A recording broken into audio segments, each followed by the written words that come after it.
Welcome to Influential Entrepreneurs, bringing you interviews with elite business leaders and experts, sharing tips and strategies for elevating your business to the next level. Here's your host, Mike Saunders. Hello and welcome to this episode of Influential Entrepreneurs. This is Mike Saunders, the Authority Positioning Coach. Today we have with us David Newman, who's an author and founder of the Do It MBA Market Mentoring Program. David, welcome to the program. Hey, Mike, it's great to be here. Thank you so much. Hey, so I want to hear all about your MBA mentoring program, the books that you have written, and the latest one that you have coming out. But get us caught up with your story. What is your background and your entrepreneurial journey to this point in your career? Sure. Well, like so many entrepreneurs, I now share what I most needed to learn myself back in the day. So yeah, if I could talk to my 25-year-old self, it would be, and here's where you're giving back.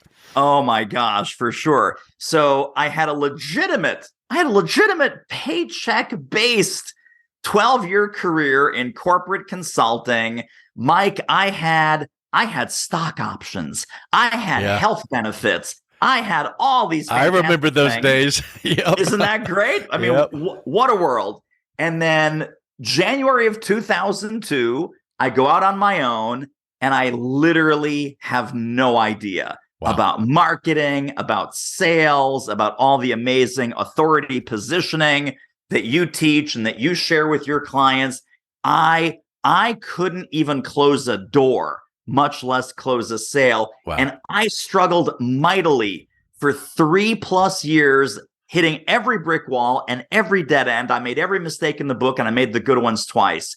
This is what taught me that as an entrepreneur, whatever field we're in, it's not about doing the work, it's about getting the work. Yeah. And that's when I started to dedicate myself to really study and practice and hire the right coaches and the right mentors to give me a clue as to what's really going on. Yeah. And I was doing this for probably 5 or 6 years to some level of success.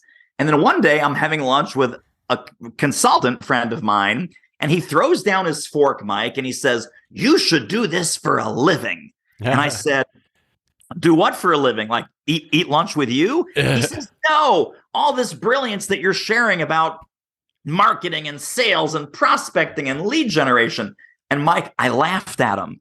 I said, "Don't be ridiculous. I'm not doing that. I'm going back to my big Fortune 500 clients where I was doing consulting and speaking and training. And thanks, but no thanks." Well, this guy, he's still a friend to this day. He really prevailed on me to look at this. And he says, "David, you could serve big companies and you would be an okay consultant, and I'm sure you'd have some positive impact. Or you could work with folks like me who desperately need your help and whose livelihood depends on the skills that you're so great at doing yourself and that you're so great at teaching, and you would have massively more impact." Yeah. And that was literally the day, Mike. That was the wake-up call to say, well, really, am I enjoying these big corporate folks? Are these my people? Would I want to be stuck on a desert island with these people for the rest of my life? Yeah. Or am I having a lot more fun with my consultant and coach and trainer and professional services entrepreneur friends? And literally on that day, I decided to dial back my corporate work and to start doing much more work with the independent professional service provider. And I never looked back. And here we are 16, 17 years after that initial decision. I love it. It reminded me of something I heard from a top consultant recently on a podcast. They were talking about working with corporate America, and they had put in this project, and it was something in the realm of a 6-figure contract. They got up and running months into it, and the main VP that they were working with for this big rollout moved companies. The new VP comes in and goes, "Yeah, we don't like what you're doing here, so we're going to scrap it and take over from there." They didn't ask for a refund or anything, but the point was the bigger the company is, the corporate entity is, the little they care about like true value, passion, results, and, interaction. And yet what you just described there is working with people where it really matters and having that impact and engagement. And you see quicker results. You have a speedboat, you can turn on a dime. You have a big, cruise liner, it might take a while to get a turn. So I really like that comparison that you made. Absolutely. So, and you also mentioned the word closing, and it reminded me of something. It's like, in sales, yeah, we all know what closing the sale is, but in reality, it's not closing anything. It's opening a relationship, because I'm confident, and have not read your brand new book on selling, but I'm confident that you talk about treating people like relationships and building the relationship. So talk a little bit about the contrast between closing a sale or opening a relationship that has long-term lifetime value. Yes, absolutely. Well, and I think for most folks listening who really don't like sales, or where sales is their least favorite thing that they have to do, kind of like a necessary evil, I would reframe that, the whole, not just closing, but the whole sales process. If you don't like the word sales, you don't like the word selling, you don't like the word closing, you can set those aside and replace them with thinking of it like an invitation to a conversation. And the beauty here is no one's afraid of an invitation. Yeah. Invitations usually lead to things like parties or cake or bourbon or hamburgers. And then a conversation is where you get to connect with cool people. It's engaging. You're exchanging ideas with them. Some of those people may even become your new best friends. So literally inviting enough people to a conversation about how you might be able to help them, asking probing, relevant, curiosity-based questions, not manipulative, not tricky, not salesy, not slimy. And if you do this the right way, Mike, and I talk about this in the Do It Selling book, most prospects will close themselves. So here are the closing lines. We're going to eat dessert first. The closing lines that I believe in is, once you've laid out all of the pains, problems, heartaches, headaches, dreams, goals, aspirations, the impact of what they're up against, what they're trying to achieve, and you're coming into this with enough information and enough empathy, yep, you can then, at the end of the conversation, say something like, well, Mike, does what we talked about sound like something that you'd like to do? Or, hey, Mike, would you like to move forward with the plan that we just talked about for you? Or, hey, Mike, what would you like to do next? Or, hey, Mike, what do you see as our next step to get rolling? And so, being a human being, one of my early sales mentors, and I think you also believe in this, Mike, because even getting to know you a little bit, you've demonstrated this. People say, I want to be a better salesperson. One of my early mentors said, don't worry about being a better salesperson. Be a better person, and more sales will happen. Yep. Like the old quote that's associated with Zig Ziglar, which sometimes it's like, it could have been one of the biggies, but when you help other people get what they want, ultimately, then you will get what you want. So it's all about that giving, serving, providing value. And it really is like, don't try to sell. Try to help, educate, be that empathetic advocate for someone. And when you take that question-based consultative approach, you're just kind of diagnosing and asking questions and going, well, what seems to me, if you wanted to accomplish X, then maybe you need to use a tool like this, and this. And how does that sound? It's, here's the thing that I get, and I've gone through a lot of sales trainings over the years, and it's like this whole, answer objections before they come up and scripting and this. And I kind of view it as just be a human. It's not B2B, B2C. It's H to H, human to human. Real is rare. Just talk and go, hey, it sounds like you're really struggling with, and it sounds like you'd really like to get to this place. And, gap, here's where you are. Here's where you want to be. Here's what I've got. Let me explain it to you and see if it resonates, and I'll answer any questions. And I know that sounds really scaled down as simplistic, but at the end of the day, people really do want to know that they are talking to someone they can trust. Oh my gosh, for sure. And sometimes we're afraid to ask those very direct, very human to human questions because we're afraid, oh my gosh, what if they say no? What if they say no, they don't want that? No, they're not interested in that. No, that's not a priority right now. One of the things I talk about in the Do It Selling book is you have to qualify and disqualify much, much earlier. because that way you're not wasting the prospect's time. And more importantly, you're not wasting your time. Yeah. So not every prospect is a good prospect. And frankly, not every good prospect is a good prospect for you. So really separating out, who is the most likely person that can truly benefit. You benefit when you take the sale to the bank and woohoo, I got paid.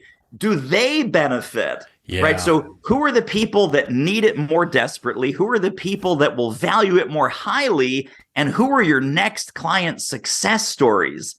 Because I think that the relationship begins with the sale. It doesn't end with the sale. And certainly when people talk to me, and I think you're the same way, Mike, we're not looking for our next paycheck. We're not looking for our next, who's the next credit card we can run. We're looking for our next amazing case study success story. And that's who I'm looking for. And I will push back and I will disqualify and I will raise red flags. And I will say, you know what? I'm not quite sure we're ready to help you yet.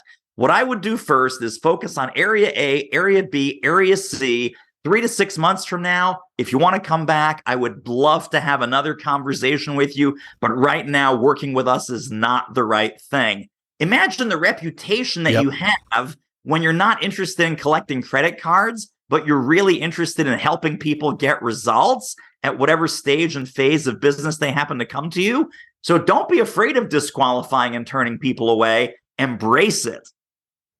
100%. And I'll tell you, that sounds wonderful, but a newer entrepreneur, salesperson, business owner, that becomes so hard because they hear that and go, yeah, but it sounds great, but man, it's hard to get the words out of my mouth, kind of, right? Well, so let me give you the counterpoint to that, of course, because we do want clients, we do want leads, we do want revenue in the door. The mantra is target what you want, and you can always take what comes. Yeah. So, for example, if you know that you do your very best work with this kind of client in this kind of situation who wants this kind of outcome, start asking yourself questions like, where do these people go for information? What Google searches are they doing? What associations do they belong to? What conferences do they attend? What publications do they read, recognize, and respect? And you can start doing a thought leadership campaign that gets you accidentally, on purpose, directly in front of these same exact people. So when you target exactly what you want, all these people who are not a fit, not ready, they're not able to pay, they're not willing to pay, they don't see the value in what you do, rather than you turning them away, you're spending a whole lot less time in front of them in the first place. And a lot of entrepreneurs take that mantra, target what you want and you can take what comes. They're great at the second half of that, Mike. And their business model is, we're going to take what comes. Whoever happens to walk in the door today, whatever referrals we happen to get today. And that is totally passive and totally reactive.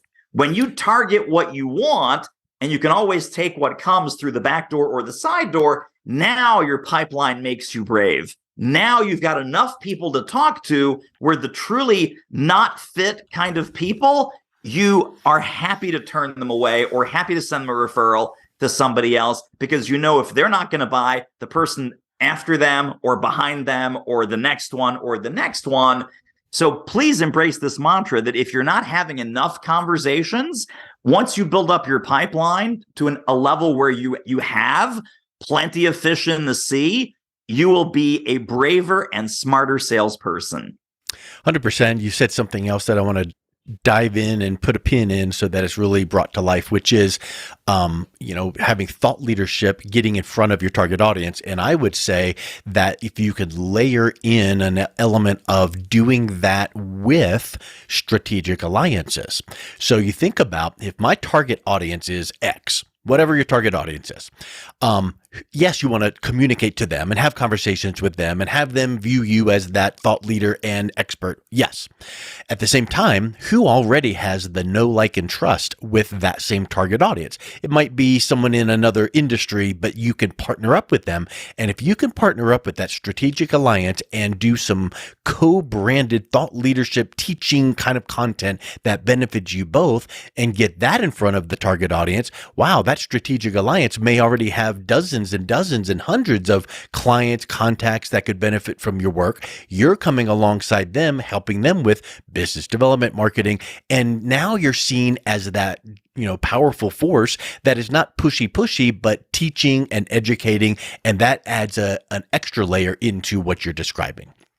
Oh my gosh, for sure. And I'm going to just reinforce something for the authority marketing strategist, because Mike already knows this. One of my definitions of who's an authority and who's an expert: authorities, by definition, promote other authorities. Yeah. Right? This is why people endorse other people's books. This is why people are guests on each other's podcast, because we as thought leading authorities, it's not just me. One of the things I write about in the Do It Selling book, I say people are not tired of hearing from you. They really are not. They're tired of hearing from you about you. Yeah. So how can you introduce, here's my friend Mike Saunders. He has an awesome, amazing podcast. He's a fantastic thought leader. You need to follow Mike. Mike has some great programs that you need to know about, right? We're always promoting people that are in sync with us and that are in alignment with our values. And that, you know what? There may even be some overlap. And frankly, I've even promoted direct competitors, because there are people that are following you in your audience that are not necessarily your clients, and they're someone else's clients. Similarly, and it comes about from a position of law of abundance. There's plenty of business out there when I can promote this person and I can guide you in the right direction, and I'm not pushy and I'm not saying, give me your credit card right this minute. People feel that. It's almost like they've said in sales training, your prospects can smell commission breath. Well, you don't want that. Right. Totally. So I think people sharing the spotlight and shining the spotlight on others. It's so funny. I was just telling another friend of mine years ago, and I should do this again. It wasn't a podcast, but it was either live streams or webinars. I did a whole series, Mike, called David's Cool Friends. And the entire purpose of that David's Cool Friends series was to showcase and highlight other people. And that is really, really important, that if you don't do that, you're going to be seen as sort of a self-centered, egotistical kind of person. And folks typically don't like to do business with self-centered, egotistical people. But I can't tell you how many thank you notes and emails and messages I get. Oh my gosh, you had Mike Saunders on your show. Holy smokes, I love that episode. He's so great. He's so fantastic. You will be thanked, not for the work that you do, but for some of the experts that you introduce to your audience. And then that expert will be thanked for introducing their audience to you. So I wholeheartedly believe in the strategy that we're talking about right here, Mike, and I do it all the time. I love it. And I know that you've got the book, Do It Marketing. And then the latest one you have is Do It Selling, which it's neat that you started with marketing and then now you merged into selling, because that really is the progression. Some people think that sales and marketing are the same, and they're not. Marketing brings attention to something, brings awareness to something, and then selling brings the relationship into a monetary closing or opening of a relationship. So talk a little bit about your new book, Do It Selling. Sure. So the Do It Selling book is really written for that entrepreneur who hates to sell. Yeah. And so there are a lot of books like, oh, you got to love prospecting. You got to love lead generation. You got to get out there and shake hands and kiss babies. And most of the entrepreneurs that I know love the work of their work, and they really don't like the sales part. They may even like the marketing part, because all the stuff you teach, Mike, is, it's fun. It's creating content. It's establishing authority. It is putting your thought leadership out in various forms that are both visibility building and credibility building. But then the dog catches the car, and I got a live one. I'm having a first conversation, and I don't know what to say, and I don't know what to pitch, and I don't know what to sell. Yeah. And the answer there, my friends, is you pitch nothing, and you say nothing, and you sell nothing. And when I say you say nothing, you don't need to be talking. You need to be asking questions. Another one of my early sales mentors once laid this line on me. He says, you know, David, a prospect who is listening is not a prospect. And I had to think about that for a second. A prospect who's listening. I said, oh, so when I'm blabbing my lips, they're disengaged. They're going through their laundry list in their head. What do I have to do to get groceries this afternoon? Oh, got to pick up the kids. It's my turn to bring snacks to soccer. A prospect who is listening is not a prospect. Prospect who is talking is a prospect. So our job is, as soon as humanly possible, get them talking about what's going on. With strategically crafted questions. Yes. Yeah. So the sooner in a sales conversation you get them talking, the more sales you will close. Yeah. And that is about them feeling heard and them truly being heard, not just feeling heard. And it's about them building rapport. Here's the other key. Rapport is built not when you're talking, but when they're talking. Because now you are the trusted advisor, you are the expert, you are the sage. They're telling you what's going on. They're asking questions, they're venting, they're complaining. They're saying, Mike, here's what's missing, funky, broken, and sad. And you're just showing up with questions. Now, a lot of folks that are not used to this kind of sales process, they go, well, when do I get to show them how smart I am? My friends, take yourself off the hook. You are always going to be judged far more on the questions that you ask than on the statements that you make. So don't worry about sounding smart with your statements. Worry about sounding smart with your questions, and dig, probe, uncover, find out what's really going on, and be of good service to that prospect, even if it's your last conversation that you ever have. So you got to be brave. You got to go deep. You got to go deep in these prospecting conversations much, much sooner than most people think. And that's what's going to surface all kinds of amazing things. The prospect is going to close themselves. By the time you're done with this kind of deep dive discovery, and you've held the mirror up and you've guided the conversation strategically to where you want it to go, the prospect is going to realize, oh my gosh, I need some help. I can't do this on my own. Mike, how can we work together? How can you help me? How can we bring you in? I agree with all of that 1000%. And I know that there's all kinds of nuances in there, but one of the bigger ones that always will come up, I'm confident that you've addressed in the book, and I'm confident that you get this question a lot. David, man alive, everything you've asked me just has brought so much clarity to what I need. And yes, I need to be there, and I'm here, and there's a big gap, and I get all that. I am ready to move forward. I'm sick and tired of being where I'm at now. How much does it cost? Well, how do you handle the cost? So there is, how much does it cost at the appropriate time in a sales conversation? And there's how much does it cost when you haven't established any value, metrics, gap, or anything else. So I redirect. If it happens too early, I actually redirect that very clearly and very assertively. Yeah. So let's say we're 3 minutes into the conversation and someone says, okay, well, David, this is great. How much does your program cost?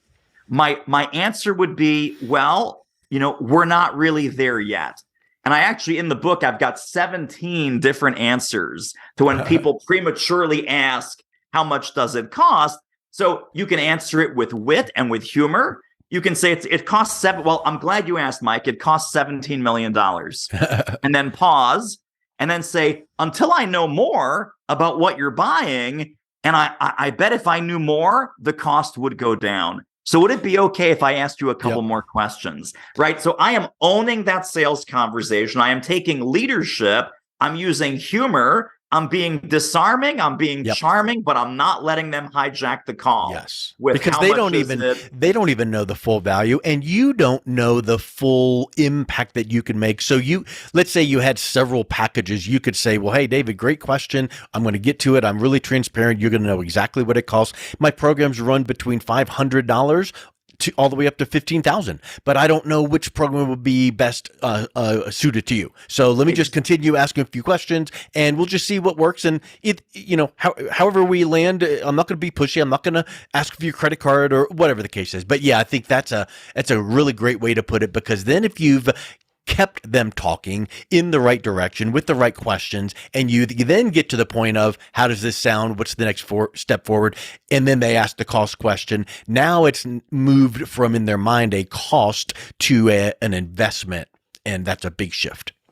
Absolutely right. And, with no value and no impact, even if you answered $50, that's $50 too much. Whereas people are happy to spend $50,000 to solve $1 million problem. Yeah. But yet you didn't realize, and maybe they didn't even realize, how vast their problem is or their opportunity is. And so it gets down to asking the right questions, finding out the full breadth of what you can do. Well, I think that is just so key. And I really appreciate you coming on, talking about your new book. What's the best way someone can reach out, learn more, and pick up a copy of your book?